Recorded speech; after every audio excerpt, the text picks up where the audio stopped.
তুমি বেঈমান, তুমি আমায় ঠকিয়ে আজ শান্তিতে ঘুমাও। তোমার চোখে এক অন্য কারো স্বপ্ন, আর আমার চোখে শুধু জেগে থাকা রাত। তুমি বলেছিলে ভালোবাসো, আমি বিশ্বাস করেছিলাম। তুমি বলেছিলে সারা জীবন একসঙ্গে। আমি ভেবেছিলাম সত্যি তুমি আমার, কিন্তু তুমি তো শুধু নিজেরটা দেখলে, তোমার স্বার্থই মেটালে শেষে। আমি আমার কষ্ট কিছুই ম্যাটার না। তুমি খুব সেলফিশ, তুমি শুধু নিতে জানো, দিতে নয়। আমার ভালোবাসা, সময়, কান্না সব ছিল তোমার জন্য, আর তুমি একদিনও বোঝনি আমার নিঃশব্দ কষ্ট।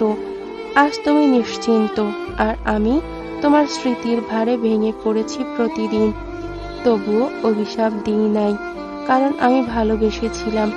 সত্যি তুমি ভালোবাসোনি, তুমি অভিনয় করেছিলে।